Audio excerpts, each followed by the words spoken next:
মিষ্টির দোকানে মিষ্টি তৈরি হয় না, মিষ্টির দোকানে কিন্তু মিষ্টি তৈরি হয় না, মিষ্টি কারখানায় তৈরি হয়। রাইট না রং? শিল্পী সমিতি হচ্ছে একটা আউটলেট, শিল্পীদের একটা বসার জায়গা, স্টাডি রুম। এখানে শিল্পী তৈরি হবে না, শিল্পী তৈরি করবে আমাদের শ্রদ্ধেয় নির্মাতারা, শ্রদ্ধেয় পরিচালকরা, শ্রদ্ধেয় প্রযোজকরা। ওনারা হচ্ছেন কারখানা। আমাকে তৈরি করছেন কোনো প্রযোজক, কোনো পরিচালক। এই মুহূর্তে যিনি আমার উপরে আল্লাহ এফডিসিতে যিনি আমার বাপ হিসেবে পরিচিত, ছোটকু আহমেদের মতো লোক আমার ভিতরে কোনো মেধা দেখেছিলেন। আর আর আর ইনফরমেশন মিনিস্ট্রি, যে প্রায় হাজার হাজার লাখ লাখ লোকের ফর্ম থেকে আমি 86-এর নতুন লেখা সন্ধানের একজন নায়ক, মান্না 84-এর একজন নায়ক, অমিত হাসান, শাহিন আলম, আমরা এসেছি।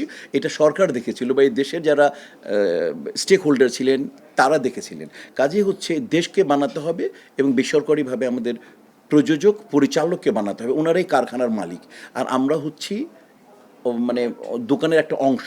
আমি কি বোঝাতে পেরেছি? কাজে আমার পক্ষে আরেকটা আরেকটা আমি শিল্পী সৃষ্টি করতে পারবো না। আমি ক্যারেক্টার সৃষ্টি করতে পারবো। আমাকে 4টে স্ক্রিপ্ট দেবেন, আমার যদি ক্ষমতা থাকে ওই 4টে স্ক্রিপ্টে 2টো মন দিয়ে কাজ করার, এবং সেটা দর্শকের ভালো লাগবে, সেটা যদি হয় সেটাও আমি ক্যারেক্টার দ্বারা করতে পারবো, আমি শিল্পী দ্বারা করতে পারবো না। শিল্পী দ্বারা করবে ওই কারখানা, কারখানা আমার পরিচালক, আমাদের শ্রদ্ধেয় প্রযোজকরা।